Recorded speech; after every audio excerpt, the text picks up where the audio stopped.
السجدہ نام آیت 15 میں سجدہ کا جو مضمون آیا ہے اسی کو سورہ کا عنوان قرار دیا گیا ہے۔ زمانہ نزول، انداز بیان سے ایسا محسوس ہوتا ہے کہ اس کا زمانہ نزول مکہ کا دور متوسط ہے اور اس کا بھی ابتدائی زمانہ، کیونکہ اس کلام کے پس منظر میں ظلم و ستم کی وہ شدت نظر نہیں آتی جو بعد کے ادوار کی صورتوں کے پیچھے نظر آتی ہے۔ موضوع اور مباحث، سورہ کا موضوع توحید، آخرت اور رسالت کے متعلق لوگوں کے شبہات کو رفع کرنا اور ان تینوں حقیقتوں پر ایمان کی دعوت دینا ہے۔ کفار مکہ نبی صلی اللہ علیہ وسلم کے متعلق آپس میں چرچے کر رہے تھے کہ یہ شخص عجیب عجیب باتیں گھڑ گھڑ کر سنا رہا ہے، کبھی مرنے کے بعد کی خبریں دیتا ہے اور کہتا ہے کہ مٹی میں رل مل جانے کے بعد تم پھر اٹھائے جاؤ گے اور حساب کتاب ہوگا اور دوزخ ہوگی اور جنت ہوگی۔ کبھی کہتا ہے کہ یہ دیوی دیوتا اور بزرگ کوئی چیز نہیں ہے، بس اکیلا ایک خدا ہی معبود ہے۔ کبھی کہتا ہے کہ میں خدا کا رسول ہوں، آسمان سے مجھ پر وحی آتی ہے اور یہ کلام جو میں تم کو سنا رہا ہوں میرا کلام نہیں بلکہ خدا کا کلام ہے۔ یہ عجیب افسانے ہیں جو یہ شخص ہمیں سنا رہا ہے۔ انہی باتوں کا جواب اس سورہ کا موضوع بحث ہے۔ اس جواب میں کفار سے کہا گیا ہے کہ بلا شک و ریب یہ خدا ہی کا کلام ہے اور اس لیے نازل کیا گیا ہے کہ نبوت کے فیض سے محروم غفلت میں پڑی ہوئی ایک قوم کو چونکایا جائے۔ اسے تم افترا کیسے کہہ سکتے ہو جبکہ اس کا منزل من اللہ ہونا ظاہر و باہر ہے۔ پھر ان سے فرمایا گیا ہے کہ یہ قرآن جن حقیقتوں کو تمہارے سامنے پیش کرتا ہے عقل سے کام لے کر خود سوچو کہ ان میں کیا چیز اچنبے کی ہے۔ آسمان و زمین کے انتظام کو دیکھو، خود اپنی پیدائش اور بناوٹ پر غور کرو، کیا یہ سب کچھ اس تعلیم کی صداقت پر شاہد نہیں ہے جو اس نبی کی زبان سے اس قرآن میں تم کو دی جا رہی ہے؟ یہ نظام کائنات توحید پر دلالت کر رہا ہے یا شرک پر؟ اور اس سارے نظام کو دیکھ کر اور خود اپنی پیدائش پر نگاہ ڈال کر کیا تمہاری عقل یہی گواہی دیتی ہے کہ جس نے اب تمہیں پیدا کر رکھا ہے وہ پھر تمہیں پیدا نہ کر سکے گا؟ پھر عالم آخرت کا ایک نقشہ کھینچا گیا ہے اور ایمان کے ثمرات اور کفر کے نتائج و عواقب بیان کر کے یہ ترغیب دلائی گئی ہے کہ لوگ برا انجام سامنے آنے سے پہلے کفر چھوڑ دیں اور قرآن کی اس تعلیم کو قبول کر لیں جسے مان کر خود ان کی اپنی ہی عاقبت درست ہوگی۔ پھر ان کو بتایا گیا ہے کہ یہ اللہ کی بڑی رحمت ہے کہ وہ انسان کے قصوروں پر یکا یک آخری اور فیصلہ کن عذاب میں اسے نہیں پکڑ لیتا بلکہ اس سے پہلے چھوٹی چھوٹی تکلیفیں، مصیبتیں، آفات اور نقصانات بھیجتا رہتا ہے، ہلکی ہلکی چوٹیں لگاتا رہتا ہے تاکہ اسے تنبیہ ہو اور اس کی آنکھیں کھل جائیں۔ آدمی اگر ان ابتدائی چوٹوں ہی سے ہوش میں آ جائے تو اس کے اپنے حق میں بہتر ہے۔ پھر فرمایا کہ دنیا میں یہ کوئی پہلا اور انوکھا واقعہ تو نہیں ہے کہ ایک شخص پر خدا کی طرف سے کتاب آئی ہو۔ اس سے پہلے آخر موسیٰ علیہ السلام پر بھی تو کتاب آئی تھی جسے تم سب لوگ جانتے ہو۔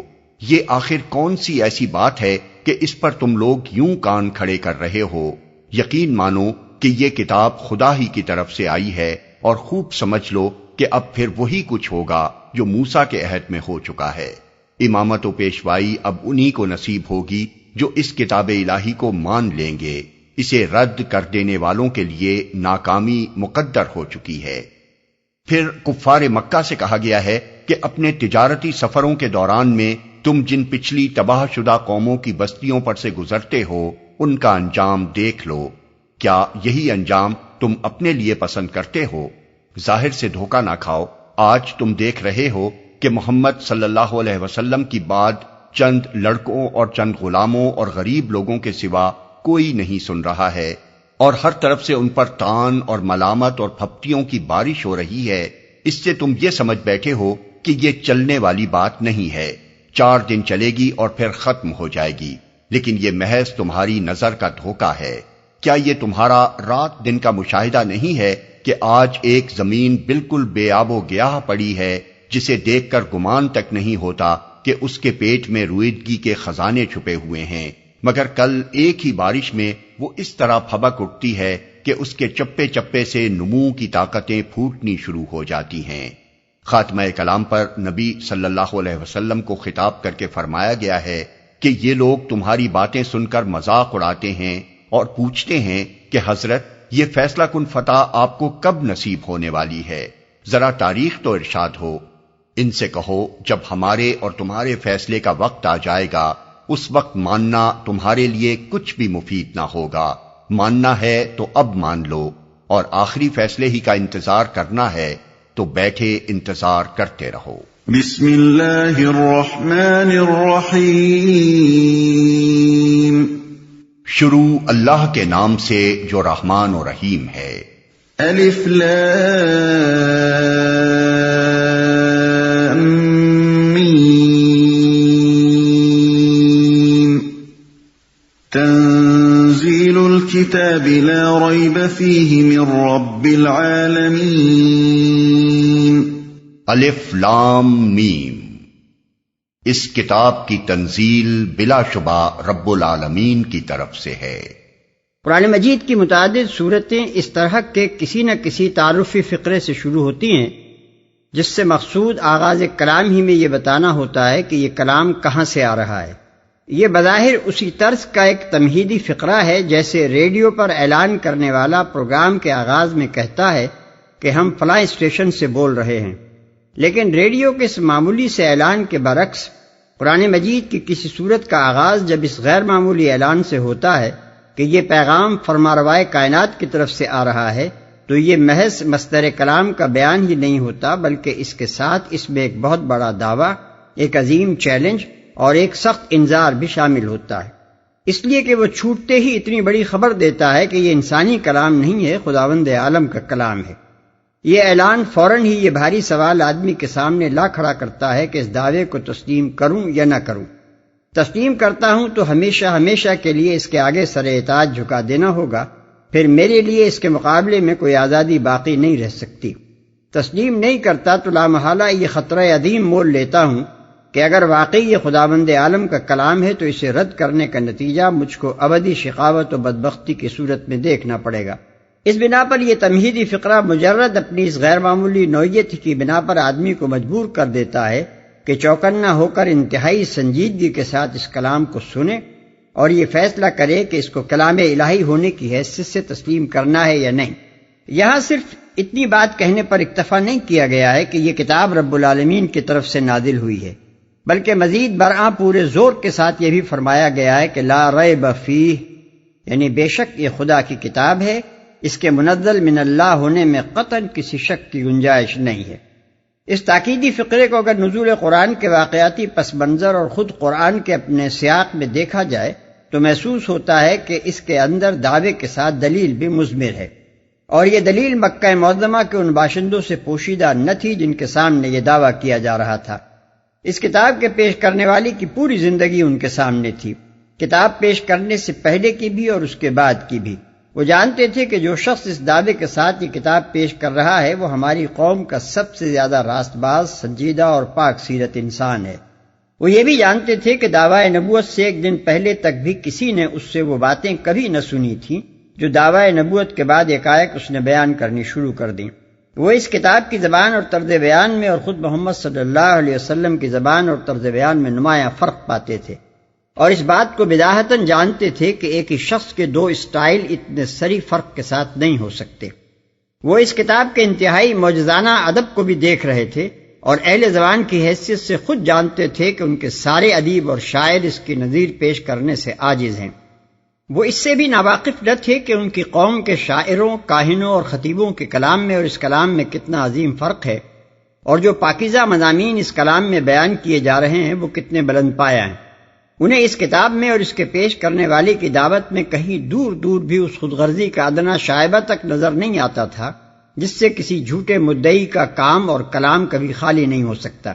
وہ خوردبین لگا کر بھی اس امر کی نشاندہی نہیں کر سکتے تھے کہ نبوت کا یہ دعویٰ کر کے محمد صلی اللہ علیہ وسلم اپنی ذات کے لیے یا اپنے خاندان کے لیے یا اپنی قوم اور قبیلے کے لیے کیا حاصل کرنا چاہتے ہیں، اور اس کام میں ان کی اپنی کیا غرض پوشیدہ ہے۔ پھر وہ یہ بھی دیکھ رہے تھے کہ اس دعوت کی طرف ان کی قوم کے کیسے لوگ کھنچ رہے ہیں اور اس سے وابستہ ہو کر ان کی زندگیوں میں کتنا بڑا انقلاب واقع ہو رہا ہے۔ یہ ساری باتیں مل جل کر خود دلیل دعویٰ بنی ہوئی تھیں۔ اسی لیے اس پس منظر میں یہ کہنا بالکل کافی تھا کہ اس کتاب پر رب العالمین کی طرف سے نازل شدہ ہونا ہر شک و شبہ سے بالاتر ہے، اس پر کسی دلیل کے اضافے کی کوئی حاجت نہ تھی۔ ام یقولون افتراہ بل هو الحق من ربک لتنذر قوما ما اتاهم من نذیر لتنذر قوما ما اتاهم من نذیر من قبلك لعلهم يهتدون۔ کیا یہ لوگ کہتے ہیں کہ اس شخص نے اسے خود گھڑ لیا ہے؟ نہیں، بلکہ یہ حق ہے تیرے رب کی طرف سے تاکہ تو متنبع کرے ایک ایسی قوم کو جس کے پاس تجھ سے پہلے کوئی متنبع کرنے والا نہیں آیا، شاید کہ وہ ہدایت پا جائیں۔ کیا یہ لوگ، اوپر کے تمہیدی فقرے کے بعد مشرکین مکہ کے پہلے اعتراض کو لیا جا رہا ہے جو وہ محمد صلی اللہ علیہ وسلم کی رسالت پر کرتے تھے۔ اسے خود گھڑ لیا ہے، یہ محض سوال و استفہام نہیں ہے، بلکہ اس میں سخت تعجب کا انداز پایا جاتا ہے۔ مطلب یہ ہے کہ ان ساری باتوں کے باوجود جن کی بنا پر اس کتاب کا منزل من اللہ ہونا ہر شک و شبہ سے بالاتر ہے، کیا یہ لوگ ایسی صریح ہٹ دھرمی کی بات کہہ رہے ہیں کہ محمد صلی اللہ علیہ وسلم نے اسے خود تصنیف کر کے جھوٹ موٹ اللہ رب العالمین کی طرف منسوب کر دیا ہے؟ اتنا لغو اور بے سروپا الزام رکھتے ہوئے کوئی شرم ان کو نہیں آتی؟ انہیں کچھ محسوس نہیں ہوتا کہ جو لوگ محمد صلی اللہ علیہ وسلم کو اور ان کے کام اور کلام کو جانتے ہیں اور اس کتاب کو بھی سمجھتے ہیں، وہ اس بیہودہ الزام کو سن کر کیا رائے قائم کریں گے؟ تیرے رب کی طرف سے۔ جس طرح پہلی آیت میں لا ریب فیہ کہنا کافی سمجھا گیا تھا اور اس سے بڑھ کر کوئی استدلال قرآن کے کلام الہی ہونے کے حق میں پیش کرنے کی ضرورت نہ سمجھی گئی تھی، اسی طرح اب اس آیت میں بھی کفار مکہ کے الزام افتراء پر صرف اتنی ہی بات کہنے پر اکتفا کیا جا رہا ہے کہ یہ حق ہے تیرے رب کی طرف سے۔ اس کی وجہ وہی ہے جو اس سے قبل ہم بیان کر چکے ہیں۔ کون کس ماحول میں کس شان کے ساتھ یہ کتاب پیش کر رہا تھا، یہ سب کچھ سامعین کے سامنے موجود تھا، اور یہ کتاب بھی اپنی زبان اور اپنے ادب اور مضامین کے ساتھ سب کے سامنے تھی، اور اس کے اثرات و نتائج بھی مکے کی اس سوسائٹی میں سب اپنی آنکھوں سے دیکھ رہے تھے۔ اس صورتحال میں اس کتاب کا رب العالمین کی طرف سے آیا ہوا حق ہونا ایسا سری امر واقعہ تھا جسے صرف حتمی طور پر بیان کر دینا ہی کفار کے الزام کی تردید کے لیے کافی تھا۔ اس پر کسی استدلال کی کوشش بات کو مضبوط کرنے کے بجائے الٹی اسے کمزور کرنے کی موجب ہوتی۔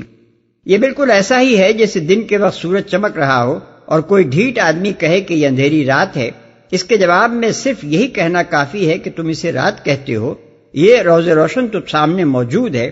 اس کے بعد دن کے موجود ہونے پر اگر آپ منطقی دلیلیں قائم کریں گے تو اپنے جواب کے زور میں کوئی اضافہ نہیں کریں گے، بلکہ در حقیقت اس کے زور کو کچھ کم ہی کر دیں گے۔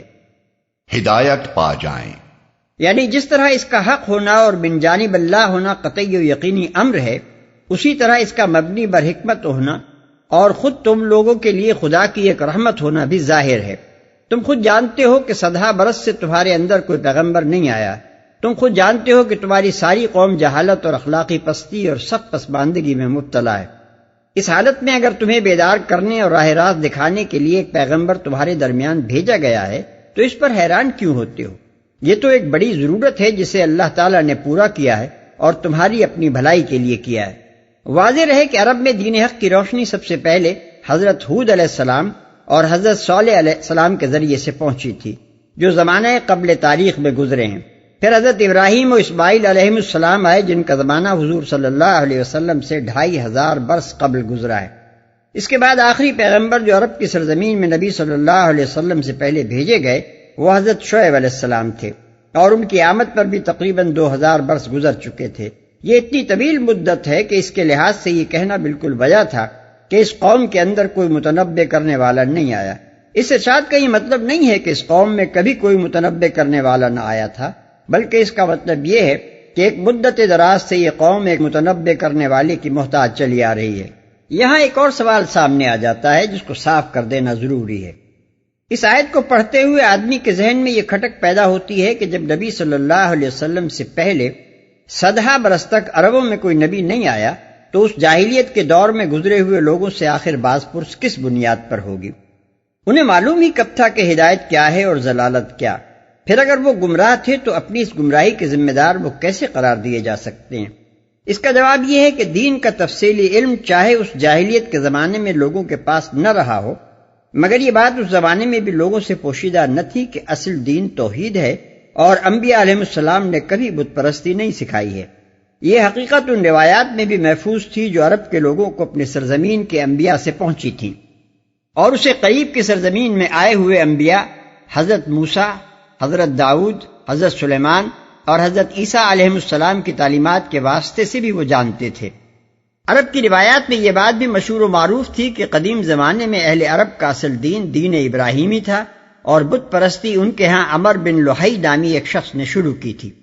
شرک و بت پرستی کے رواج عام کے باوجود عرب کے مختلف حصوں میں جگہ جگہ ایسے لوگ موجود تھے جو شرک سے انکار کرتے تھے، توحید کا اعلان کرتے تھے اور بتوں پر قربانیاں کرنے کی اعلانیہ مذمت کرتے تھے۔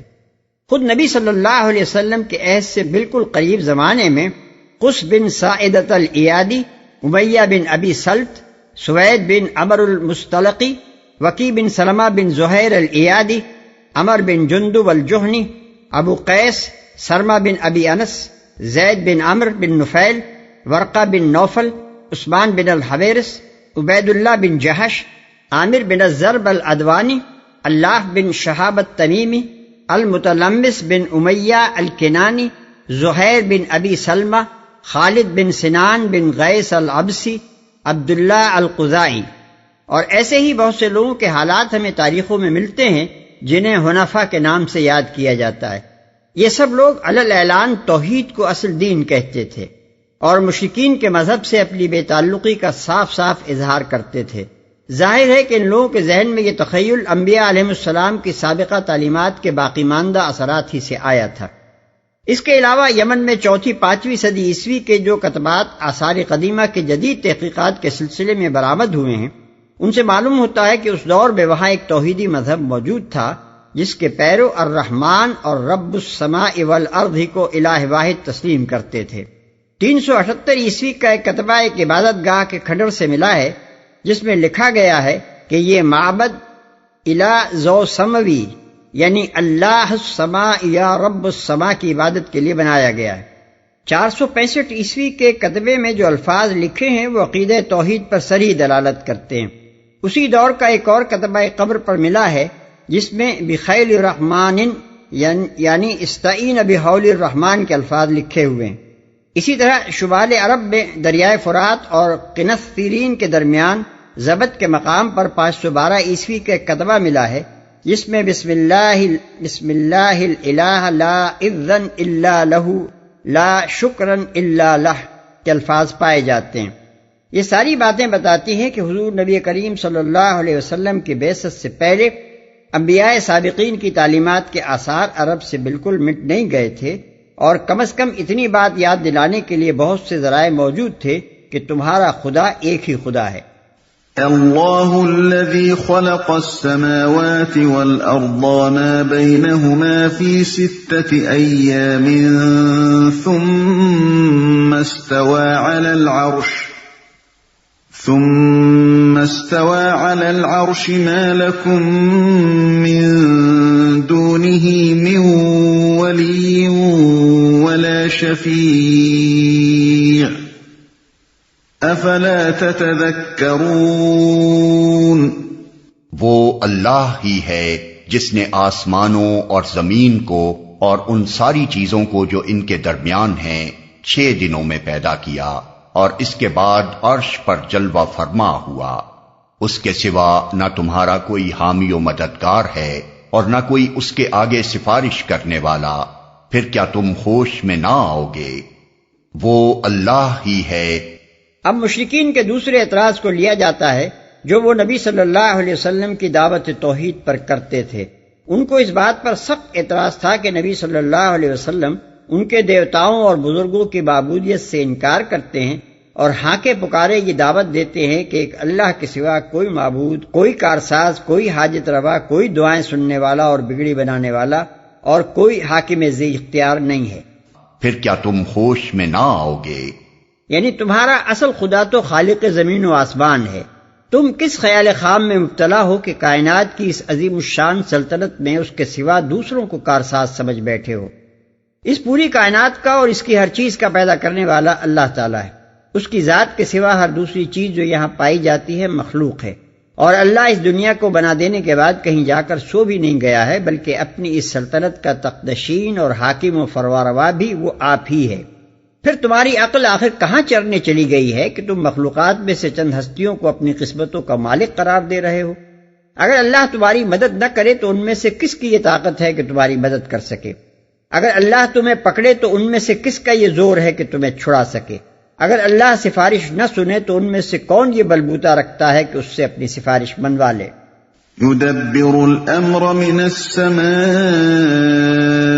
إلى الأرض ثم يعرج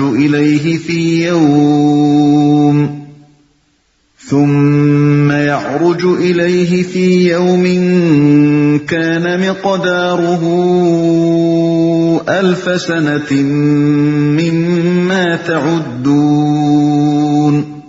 وہ آسمان سے زمین تک دنیا کے معاملات کی تدبیر کرتا ہے، اور اس تدبیر کی روداد اوپر اس کے حضور جاتی ہے ایک ایسے دن میں جس کی مقدار تمہارے شمار سے 1000 سال ہے۔ یعنی تمہارے نزدیک جو 1000 برس کی تاریخ ہے وہ اللہ تعالیٰ کے ہاں گویا ایک دن کا کام ہے، جس کی اسکیم آج کارکنان قضاء و قدر کے سپرد کی جاتی ہے، اور کل وہ اس کی روداد اس کے حضور پیش کرتے ہیں تاکہ دوسرے دن یعنی تمہارے حساب سے 1000 برس کا کام ان کے سپرد کیا جائے۔ قرآن مجید میں یہ مضمون 2 مقامات پر اور بھی آیا ہے جنہیں نگاہ میں رکھنے سے اس کا مطلب اچھی طرح سمجھ میں آ سکتا ہے۔ کفار عرب کہتے تھے کہ محمد صلی اللہ علیہ وسلم کو نبوت کا دعویٰ لے کر سامنے آئے کئی برس گزر چکے ہیں۔ وہ بار بار ہم سے کہتے ہیں کہ اگر میری اس دعوت کو تم لوگ قبول نہ کرو گے اور مجھے جھٹلا دو گے تو تم پر خدا کا عذاب آ جائے گا، مگر کئی برس سے وہ اپنی یہ بات دہرائے جا رہے ہیں اور آج تک عذاب نہ آیا، حالانکہ ہم ایک دفعہ نہیں ہزاروں مرتبہ انہیں صاف صاف جھٹلا چکے ہیں۔ ان کی یہ دھمکیاں واقعی سچی ہوتی تو ہم پر نامعلوم کبھی کا عذاب آ چکا ہوتا۔ اس پر اللہ تعالیٰ سورہ حج میں فرماتا ہے وَيَسْتَعْجِلُونَكَ بِالْعَذَابِ وَلَن يُخْلِفَ اللَّهُ وَعْدَهُ وَإِنَّ يَوْمًا عِندَ رَبِّكَ كَأَلْفِ سَنَةٍ مِّمَّا تَعُدُّونَ۔ آیت 47۔ یعنی یہ لوگ عذاب کے لیے جلدی مچا رہے ہیں، اللہ ہرگز اپنے وعدے کے خلاف نہ کرے گا، مگر تیرے رب کے ہاں کا ایک دن تم لوگوں کے شمار سے 1000 برس جیسا ہوا کرتا ہے۔ دوسری جگہ اسی بات کا جواب یہ دیا گیا ہے سأل صائل بعذاب واقع للكافرین لیس له دافع من اللہ ذی المعارج تعرج الملائکۃ والروح الیہ فی یوم کان مقدارہ 50,000 سنہ فاصبر صبرا جمیلا انہم یرونہ بعیدا ونراہ قریبا۔ المعارج آیات 1-7۔ یعنی پوچھنے والا پوچھتا ہے اس عذاب کو جو واقع ہونے والا ہے کافروں کے لیے جس کو دفع کرنے والا کوئی نہیں ہے، اس خدا کی طرف سے جو چڑھتے درجوں والا ہے، یعنی درجہ بدرجہ کام کرنے والا ہے۔ چڑھتے ہیں اس کی طرف ملائکہ اور روح ایک ایسے دن میں جس کی مقدار 50,000 برس ہے۔ بس اے نبی صبر جمیل سے کام لو، یہ لوگ اسے دور سمجھتے ہیں اور ہم اسے قریب دیکھ رہے ہیں۔ ان تمام ارشادات سے جو بات ذہن نشین کرائی گئی ہے وہ یہ ہے کہ انسانی تاریخ میں خدا کے فیصلے دنیا کی گھڑیوں اور جنتریوں کے لحاظ سے نہیں ہوتے۔ کسی قوم سے اگر یہ کہا جائے کہ تم فلاں روش اختیار کرو گے تو اس کا انجام تمہیں یہ کچھ دیکھنا ہوگا، تو وہ قوم سخت احمق ہوگی اگر اس کا مطلب یہ سمجھے کہ آج وہ روش اختیار کی جائے اور کل اس کے برے نتائج سامنے آ جائیں۔ ظہور نتائج کے لیے دن اور مہینے اور سال تو کیا چیز ہیں، صدیاں بھی کوئی بڑی مدت نہیں ہیں۔ ذلك عالم الغیب والشہادۃ العزیز الرحیم۔ وہی ہے ہر پوشیدہ اور ظاہر کا جاننے والا، زبردست اور رحیم۔ ظاہر کا جاننے والا یعنی دوسرے جو بھی ہیں ان کے لیے ایک چیز ظاہر ہے تو بے شمار چیزیں ان سے پوشیدہ ہیں، فرشتے ہوں یا جن یا نبی اور ولی اور برگزیدہ انسان، ان میں سے کوئی بھی ایسا نہیں ہے جو سب کچھ جاننے والا ہو۔ یہ صفت صرف اللہ تعالیٰ کی ہے کہ اس پر ہر چیز عیاں ہے، جو کچھ گزر چکا ہے، جو کچھ موجود ہے اور جو کچھ آنے والا ہے سب اس پر روشن ہے۔ زبردست، یعنی ہر چیز پر غالب۔ کائنات میں کوئی طاقت ایسی نہیں ہے جو اس کے ارادے میں مزاحم ہو سکے اور اس کے حکم کو نافذ ہونے سے روک سکے۔ ہر شے اس سے مغلوب ہے اور کسی میں اس کے مقابلے کا بلبوتا نہیں ہے۔ رحیم، یعنی اس غلبے اور قوت قاہرہ کے باوجود وہ ظالم نہیں ہے بلکہ اپنی مخلوق پر رحیم و شفیق ہے۔ الذي احسن كل شيء خلقه وبدأ خلق الانسان من طين ثم جعل نسله من سلالة من ماء مهين ثم سواه ونفخ فيه من روحه وجعل لكم السمع والأبصار والأفئدة قليلا ما تشكرون۔ جو چیز بھی اس نے بنائی خوب بھی بنائی۔ اس نے انسان کی تخلیق کی ابتدا گارے سے کی، پھر اس کی نسل ایک ایسے ست سے چلائی جو حقیر پانی کی طرح کا ہے، پھر اس کو نک سک سے درست کیا اور اس کے اندر اپنی روح پھونک دی، اور تم کو کان دیے، آنکھیں دیں اور دل دیے، تم لوگ کم ہی شکر گزار ہوتے ہو۔ جو چیز بھی اس نے بنائی خوب بھی بنائی، یعنی اس عظیم الشان کائنات میں اس نے بے حد و حساب چیزیں بنائی ہیں، مگر کوئی ایک چیز بھی ایسی نہیں ہے جو بے ڈھنگی اور بے تکی ہو۔ ہر شے اپنا ایک الگ حسن رکھتی ہے، ہر شے اپنی جگہ متناسب اور موزوں ہے۔ جو چیز جس کام کے لیے بھی اس نے بنائی ہے اس کے لیے موزوں ترین شکل پر مناسب ترین صفات کے ساتھ بنائی ہے۔ دیکھنے کے لیے آنکھ اور سننے کے لیے کان کی ساخت سے زیادہ موزوں کسی ساخت کا تصور تک نہیں کیا جا سکتا۔ ہوا اور پانی جن مقاصد کے لیے بنائے گئے ہیں ان کے لیے ہوا ٹھیک ویسی ہی ہے جیسی ہونی چاہیے، اور پانی وہی اوصاف رکھتا ہے جیسے ہونے چاہیے۔ تم خدا کی بنائی ہوئی کسی چیز کے نقشے میں کسی کوتاہی کی نشاندہی نہیں کر سکتے، نہ اس میں کوئی ترمیم پیش کر سکتے ہو۔ حقیر پانی کی طرح کا ہے، یعنی پہلے اس نے براہ راست اپنے تخلیقی عمل یعنی ڈائریکٹ کریشن سے انسان کو پیدا کیا، اور اس کے بعد خود اسی انسان کے اندر تناسل کی یہ طاقت رکھ دی کہ اس کے نطفے سے ویسے ہی انسان پیدا ہوتے چلے جائیں۔ ایک کمال یہ تھا کہ زمین کے مواد کو جمع کر کے ایک تخلیقی حکم سے اس میں وہ زندگی اور وہ شعور و تعقل پیدا کر دیا جس سے انسان جیسی ایک حیرت انگیز مخلوق وجود میں آ گئی۔ اور دوسرا کمال یہ ہے کہ آئندہ مزید انسانوں کی پیدائش کے لیے ایک ایسی عجیب مشینری خود انسانی ساخت کے اندر رکھ دی جس کی ترکیب اور کارگزاری کو دیکھ کر عقل دنگ رہ جاتی ہے۔ یہ آیت قرآن مجید کی ان آیات میں سے ہے جو انسان اول کی براہ راست تخلیق کی تصریح کرتی ہے۔ ڈارون کے زمانے سے سائنسدان حضرات اس تصور پر بہت ناگبو چڑھاتے ہیں اور بڑی حقارت کے ساتھ وہ اس کو غیر سائنٹیفک نظریہ قرار دے کر گویا پھینک دیتے ہیں، لیکن انسان کی نہ صحیح، تمام انواع حیوانی کی نہ صحیح، اولین جرثومہ حیات کی براہ راست تخلیق سے تو وہ کسی طرح پیچھا نہیں چھڑا سکتے۔ اس تخلیق کو نہ مانا جائے تو پھر یہ انتہائی لغ بات ماننی پڑے گی کہ زندگی کی ابتدا محض ایک حادثے کے طور پر ہوئی ہے، حالانکہ صرف ایک خلیے یعنی سیل والے حیوان میں زندگی کی سادہ ترین صورت بھی اتنی پیچیدہ اور نازک حکمتوں سے لبریز ہے کہ اسے حادثے کا نتیجہ قرار دینا اس سے لاکھوں درجے غیر سائنٹیفک بات ہے جتنا نظریہ ارتقاء کے قائلین نظریہ تخلیق کو ٹھہراتے ہیں۔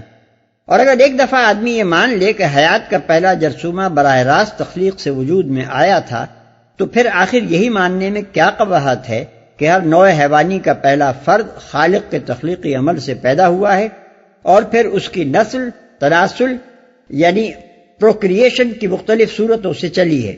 اس بات کو مان لینے سے وہ بہت سی گتھیاں حل ہو جاتی ہیں جو ڈاروینیت کے علمبرداروں کی ساری سائنٹیفک شاعری کے باوجود ان کے نظریہ ارتقاء میں غیر حل شدہ رہ گئی ہیں۔ نک سک سے درست کیا، یعنی ایک انتہائی باریک خوردبینی وجود سے بڑھا کر اسے پوری انسانی شکل تک پہنچایا اور اس کا جسم سارے اعضاء و جوارح کے ساتھ مکمل کر دیا۔ روح پھونک دی، روح سے مراد محض وہ زندگی نہیں ہے جس کی بدولت ایک ذی حیات جسم کی مشین متحرک ہوتی ہے، بلکہ اس سے مراد وہ خاص جوہر ہے جو فکر و شعور اور عقل و تمیز اور فیصلہ و اختیار کا حامل ہوتا ہے۔ جس کی بدولت انسان تمام دوسری مخلوقات ارضی سے ممتاز ایک صاحب شخصیت ہستی، صاحب انا ہستی اور حامل خلافت ہستی بنتا ہے۔ اس روح کو اللہ تعالیٰ نے اپنی روح یا تو اس معنی میں فرمایا ہے کہ وہ اسی کی ملک ہے اور اس کی ذات پاک کی طرف اس کا انتساب اسی طرح کا ہے جس طرح ایک چیز اپنے مالک کی طرف منسوب ہو کر اس کی چیز کہلاتی ہے، یا پھر اس کا مطلب یہ ہے کہ انسان کے اندر علم، فکر، شعور، ارادہ، فیصلہ، اختیار اور ایسے ہی دوسرے جو اوصاف پیدا ہوئے ہیں وہ سب اللہ تعالیٰ کے صفات کے پرتو ہیں۔ ان کا سرچشمہ مادے کی کوئی ترکیب نہیں ہے بلکہ اللہ تعالیٰ کی ذات ہے۔ اللہ کے علم سے اس کو علم ملا ہے، اللہ کی حکمت سے اس کو دانائی ملی ہے، اللہ کے اختیار سے اس کو اختیار ملا ہے۔ یہ اوصاف کسی بے علم، بے دانش اور بے اختیار ماخذ سے انسان کے اندر نہیں آئے ہیں۔ دل دیے کہ ایک لطیف انداز بیان ہے، روح پھونکنے سے پہلے انسان کا سارا ذکر صیغہ غائب میں کیا جاتا رہا، اس کی تخلیق کی، اس کی نسل چلائی، اس کو نک سک سے درست کیا، اس کے اندر روح پھونکی، اس لیے کہ اس وقت تک وہ خطاب کے لائق نہ تھا۔ پھر جب روح پھونک دی گئی تو اب اس سے فرمایا جا رہا ہے کہ تم کو کان دیے، تم کو آنکھیں دی، تم کو دل دیے، اس لیے کہ حامل روح ہو جانے کے بعد ہی وہ اس قابل ہوا کہ اسے مخاطب کیا جائے۔ کان اور آنکھوں سے مراد وہ ذرائع ہیں جن سے انسان علم حاصل کرتا ہے۔ اگرچہ حصول علم کے ذرائع ذائقہ اور لامسہ اور شامہ بھی ہیں، لیکن سماعت و بینائی تمام دوسرے حواس سے زیادہ بڑے اور اہم ذرائع ہیں۔ اس لیے قرآن جگہ جگہ انہی دو کو خدا کے نمایاں عطیوں کی حیثیت سے پیش کرتا ہے۔ اس کے بعد دل سے مراد وہ ذہن یعنی مائنڈ ہے جو خود اس کے ذریعے سے حاصل شدہ معلومات کو مرتب کر کے ان سے نتائج نکالتا ہے اور عمل کی مختلف امکانی راہوں میں سے کوئی ایک راہ منتخب کرتا اور اس پر چلنے کا فیصلہ کرتا ہے۔ کم ہی شکر گزار ہوتے ہو۔ یعنی یہ عظیم القدر انسانی روح اتنے بلند پایا اوصاف کے ساتھ تم کو اس لیے تو عطا نہیں کی گئی تھی کہ تم دنیا میں جانوروں کی طرح رہو اور اپنے لیے بس وہی زندگی کا نقشہ بنا لو جو کوئی حیوان بنا سکتا ہے۔ یہ آنکھیں تمہیں چشم بصیرت سے دیکھنے کے لیے دی گئی تھی، نہ کہ اندھے بن کر رہنے کے لیے۔ یہ کان تمہیں گوش ہوش سے سننے کے لیے دیے گئے تھے، نہ کہ بہرے بن کر رہنے کے لیے۔ یہ دل تمہیں اس لیے دیے گئے تھے کہ حقیقت کو سمجھو اور صحیح راہ فکر و عمل اختیار کرو، نہ اس لیے کہ اپنی ساری صلاحیتیں صرف اپنی حیوانیت کی پرورش کے وسائل فراہم کرنے میں صرف کر دو، اور اس سے کچھ اونچے اٹھو تو اپنے خالق سے بغاوت کے فلسفے اور پروگرام بنانے لگو۔ یہ بیش قیمت نعمتیں خدا سے پانے کے بعد جب تم دہریت یا شرک اختیار کرتے ہو، جب تم خود خدا یا دوسرے خداؤں کے بندے بنتے ہو، جب تم خواہشات کے غلام بن کر جسم و نفس کی لذتوں میں غرق ہو جاتے ہو، تو گویا اپنے خدا سے یہ کہتے ہو کہ ہم ان نعمتوں کے لائق نہ تھے، ہمیں انسان بنانے کے بجائے تجھے ایک بندر یا ایک بھیڑیا یا ایک مگرمچھ یا ایک کوا بنانا چاہیے تھا۔ وَقَالُوا أَإِذَا ضَلَلْنَا فِي الْأَرْضِ أَإِنَّا لَفِي خَلْقٍ جَدِيدٍ بَلْ هُمْ بِلِقَاءِ رَبِّهِمْ كَافِرُونَ۔ اور یہ لوگ کہتے ہیں جب ہم مٹی میں رل مل چکے ہوں گے تو کیا ہم پھر نئے سرے سے پیدا کیے جائیں گے؟ اصل بات یہ ہے کہ یہ اپنے رب کی ملاقات کے منکر ہیں، اور یہ لوگ رسالت اور توحید پر کفار کے اعتراضات کا جواب دینے کے بعد اب اسلام کے تیسرے بنیادی عقیدے یعنی آخرت پر ان کے اعتراض کو لے کر اس کا جواب دیا جاتا ہے۔ آیت میں وقالو کا واو عطف مضمون ما سبق سے اس پیراگراف کا تعلق جوڑتا ہے۔ گویا ترتیب کلام یوں ہے کہ وہ کہتے ہیں محمد اللہ کے رسول نہیں ہیں، وہ کہتے ہیں اللہ معبود واحد نہیں ہے، اور وہ کہتے ہیں کہ ہم مر کر دوبارہ نہ اٹھیں گے۔ ملاقات کے منکر ہیں۔ اوپر کے فقرے اور اس فقرے کے درمیان پوری ایک داستان کی داستان ہے جسے سامع کے ذہن پر چھوڑ دیا گیا ہے۔ کفار کا جو اعتراض پہلے فقرے میں نقل کیا گیا ہے وہ اتنا محمل ہے کہ اس کی تردید کی حاجت محسوس نہیں کی گئی، اس کا محض نقل کر دینا ہی اس کی لغویت ظاہر کرنے کے لیے کافی سمجھا گیا، اس لیے کہ ان کا اعتراض جن دو اجزاء پر مشتمل ہے وہ دونوں ہی سراسر غیر معقول ہیں۔ ان کا یہ کہنا کہ ہم مٹی میں رل مل چکے ہوں گے آخر کیا معنی رکھتا ہے؟ ہم جس چیز کا نام ہے وہ کب مٹی میں رلتی ملتی ہے؟ مٹی میں تو صرف وہ جسم ملتا ہے جس سے ہم نکل چکا ہوتا ہے، اس جسم کا نام ہم نہیں ہے۔ زندگی کی حالت میں جب اس جسم کے اعضاء کاٹے جاتے ہیں تو عضو پر عضو کٹتا چلا جاتا ہے، مگر ہم پورا کا پورا اپنی جگہ موجود رہتا ہے، اس کا کوئی جز بھی کسی کٹے ہوئے عضو کے ساتھ نہیں جاتا، اور جب یہ ہم کسی جسم میں سے نکل جاتا ہے تو پورا جسم موجود ہوتے ہوئے بھی اس پر اس ہم کے کسی ادنا شائبے تک کا اطلاق نہیں ہوتا۔ اسی لیے تو ایک عاشق جانثار اپنے معشوق کے مردہ جسم کو لے جا کر دفن کر دیتا ہے، کیونکہ معشوق اس جسم سے نکل چکا ہوتا ہے، اور وہ معشوق نہیں بلکہ اس خالی جسم کو دفن کرتا ہے جس میں کبھی اس کا معشوق رہتا تھا۔ پس معترضین کے اعتراض کا پہلا مقدمہ ہی بے بنیاد ہے، رہا اس کا دوسرا جز، کیا ہم پھر نئے سرے سے پیدا کیے جائیں گے؟ تو یہ انکار و تعجب کے انداز کا سوال سرے سے پیدا ہی نہ ہوتا اگر معترضین نے بات کرنے سے پہلے اس ہم اور اس کے پیدا کیے جانے کے مفہوم پر ایک لمحے کے لیے کچھ غور کر لیا ہوتا۔ اس ہم کی موجودہ پیدائش اس کے سوا کیا ہے کہ کہیں سے کوئلہ اور کہیں سے لوہا اور کہیں سے چونا اور اسی طرح کے دوسرے اجزاء جمع ہوئے اور اس کے لبد خاکی میں یہ ہم براجمان ہو گیا۔ پھر اس کی موت کے بعد کیا ہوتا ہے؟ اس کے لبد خاکی میں سے جب ہم نکل جاتا ہے تو اس کا مکان تعمیر کرنے کے لیے جو اجزاء زمین کے مختلف حصوں سے فراہم کیے گئے تھے وہ سب اسی زمین میں واپس چلے جاتے ہیں۔ سوال یہ ہے کہ جس نے پہلے اس ہم کو یہ مکان بنا کر دیا تھا، کیا وہ دوبارہ اسی سر و سامان سے وہی مکان بنا کر اسے اثر نو اس میں نہیں بسا سکتا؟ یہ چیز جب پہلے ممکن تھی اور واقع کی صورت میں رونما ہو چکی ہے تو دوبارہ اس کے ممکن ہونے اور واقعہ بننے میں آخر کیا امر مانے؟ یہ باتیں ایسی ہیں جنہیں ذرا سی عقل آدمی استعمال کرے تو خود ہی سمجھ سکتا ہے، لیکن وہ اپنی عقل کو اس رخ پر کیوں نہیں جانے دیتا؟ کیا وجہ ہے کہ وہ بے سوچے سمجھے حیات بعد الموت اور آخرت پر اس طرح کے لایانی اعتراضات جڑتا ہے؟ بیچ کی ساری بحث چھوڑ کر اللہ تعالیٰ دوسرے فقرے میں اسی سوال کا جواب دیتا ہے کہ دراصل یہ اپنے رب کی ملاقات کے منکر ہیں۔ یعنی اصل بات یہ نہیں ہے کہ دوبارہ پیدائش کوئی بڑی ہی انوکھی اور بعید از امکان بات ہے جو ان کی سمجھ میں نہ آ سکتی ہو، بلکہ دراصل جو چیز انہیں یہ بات سمجھنے سے روکتی ہے وہ ان کی یہ خواہش ہے کہ ہم زمین میں چھوٹے پھریں اور دل کھول کر گناہ کریں اور پھر نلو یعنی اسکاٹ فری یہاں سے نکل جائیں، پھر ہم سے کوئی پوچھ گچھ نہ ہو، پھر اپنے کرتوتوں کا کوئی حساب ہمیں نہ دینا پڑے۔ قُلْ يَتَوَفَّاكُم مَلَكُ الْمَوْتِ الَّذِي وُكِّلَ بِكُمْ ثُمَّ إِلَىٰ رَبِّكُمْ تُرْجَعُونَ۔ ان سے کہو موت کا وہ فرشتہ جو تم پر مقرر کیا گیا ہے تم کو پورا کا پورا اپنے قبضے میں لے لے گا اور پھر تم اپنے رب کی طرف پلٹا لائے جاؤ گے۔ یعنی تمہارا وہ ہم مٹی میں رل مل نہ جائے گا بلکہ اس کی مہلت عمل ختم ہوتے ہی خدا کا فرشتہ موت آئے گا اور اسے جسم سے نکال کر سموچا اپنے قبضے میں لے لے گا۔ اس کا کوئی ادنا سا جز بھی جسم کے ساتھ مٹی میں نہ جا سکے گا، وہ پورا کا پورا حراست یعنی کسٹڈی میں لے لیا جائے گا اور اپنے رب کے حضور پیش کر دیا جائے گا۔ اس مختصر سی آیت میں بہت سے حقائق پر روشنی ڈالی گئی ہے جن پر سے سرسری طور پر نہ گزر جائیے۔ ایک، اس میں تصریح ہے کہ موت کچھ یوں ہی نہیں آ جاتی کہ ایک گھڑی چل رہی تھی، کوک ختم ہوئی اور وہ چلتے چلتے یکایک بند ہو گئی، بلکہ دراصل اس کام کے لیے اللہ تعالیٰ نے ایک خاص فرشتہ مقرر کر رکھا ہے جو آ کر باقاعدہ روح کو ٹھیک اسی طرح وصول کرتا ہے جس طرح ایک سرکاری امین یعنی آفیشل ریسیور کسی چیز کو اپنے قبضے میں لیتا ہے۔ قرآن کے دوسرے مقامات پر اس کی مزید تفصیلات جو بیان کی گئی ہیں ان سے معلوم ہوتا ہے کہ اس افسر موت کے ماتحت فرشتوں کا ایک پورا عملہ ہے جو موت وارد کرنے اور روح کو جسم سے نکالنے اور اس کو قبضے میں لینے کی بہت سی مختلف نوع خدمات انجام دیتا ہے۔ نیز یہ کہ اس عملے کا برتاؤ مجرم روح کے ساتھ کچھ اور ہوتا ہے اور مومن و صالح روح کے ساتھ کچھ اور۔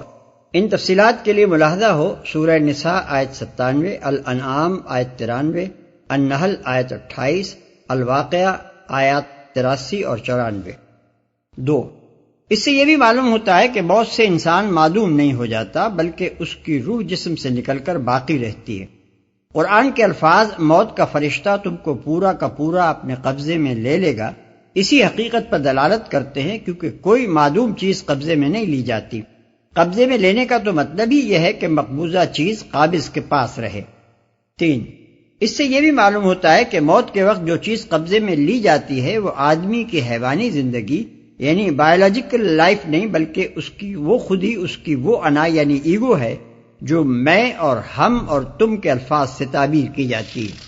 یہ انا دنیا میں کام کر کے جیسی کچھ شخصیت بھی بنتی ہے، وہ پوری کی پوری جو کی تو یعنی انٹیکٹ نکال لی جاتی ہے، بغیر اس کے کہ اس کے اوصاف میں کوئی کمی بیشی ہو، اور یہی چیز موت کے بعد اپنے رب کی طرف پلٹائی جاتی ہے۔ اسی کو آخرت میں نیا جنم اور نیا جسم دیا جائے گا، اسی پر مقدمہ قائم کیا جائے گا، اسی سے حساب لیا جائے گا، اور اسی کو جزا و سزا دیکھنی ہوگی۔